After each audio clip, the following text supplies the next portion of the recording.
নমস্কার বন্ধুরা, আজকে আমি আম শক্ত করব। কীরকম করব সেটা আমি আপনাকে দেখাচ্ছি।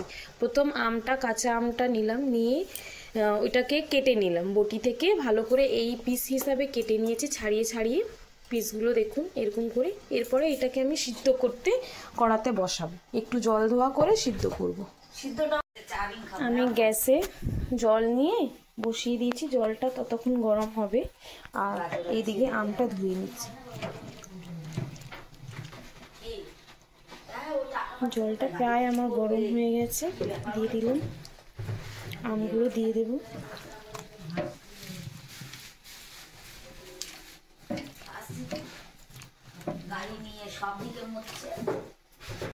এবার দেখুন আমার জলটা কীরকম টকবক টকবক করে ফুটছে, আর আমটা বেশ ভালো করে সিদ্ধ হয়ে গেছে।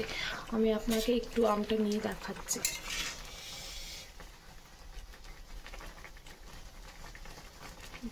আমটা আমার কি সুন্দর করে সিদ্ধ হয়ে গেছে। এবার নামিয়ে দেবো, এটাকে নামিয়ে জলটা ফেলে দেবো। যখন আমটা হয়ে যাবে তারপরে এরকম হাত দিয়ে আমি এটাকে ভালো করে পেস্ট মতন করে নেব। তারপরে এরপরে আমি এটাকে ভালো করে যে কোনো একটা ছেঁকনি দিয়ে ভালো করে এটাকে ছেঁকে এরকম রস বার করব।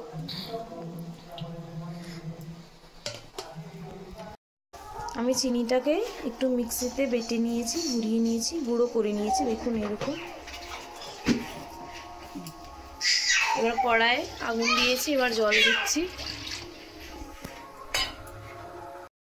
1 কাপের মতন জল দিয়েছি, এবার জলটাকে একটু গরম করে নেব। যখন ফুটবে তারপরে আমি চিনিটাকে ছেড়ে দেব, ছেড়ে দিয়ে এটাকে ভালো করে মিলিয়ে নেব জলের সাথে, যতক্ষণ চিনিটা পুরো ভালো করে মিশে না যায়। একটা তেজপাতাটা দিয়ে আবার গুলিয়ে নেব। এরপরে একটু নুন দেব, 1 চামচ মতন। দেখুন চিট মতন ফুটতে থাকবে।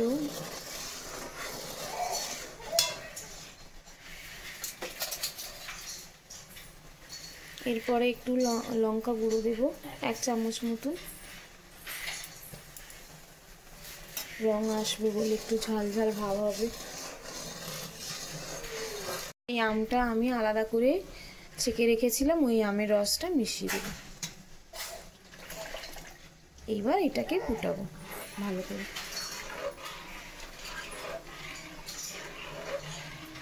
এরকম হয়ে যাবে যখন কড়াতে থাকবে, আঠার মতন হয়ে যাবে, একদম ঘন ঘন মতন থাকবে। একটু ভালো করে দেখুন আপনারা।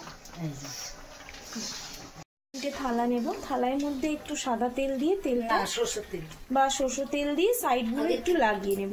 দেখাচ্ছি আমি আপনাকে। দেখুন এরকম করে আমি আস্তে আস্তে করে সাইডগুলো সব মাখিয়ে নেব তেলটা, তাহলে উঠে যাবে। তারপরে ও সুন্দর করে উঠে যাবে আর কি, থালায় লাগবে না। ফ্যানের তলায় দিতে হবে। তেল মাখিয়ে থালায় আমি তেলটা মাখিয়ে নিলাম সুন্দর করে। আপনারা দেখতেই পাচ্ছেন সব জায়গায়, চারদিক দিয়ে সব জায়গা তেলটা মাখিয়ে নিয়েছি। এরপরে ওইটাকে আমি এই থালার মধ্যে খেলিয়ে দেব।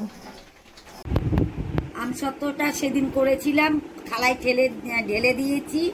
এবার শুকিয়ে গেছে, এবার দেখাবো। দেখুন কাটা পিচ পিচ করে কাটছি। এবার দেখুন, ছেলে কই দিকটা দাও।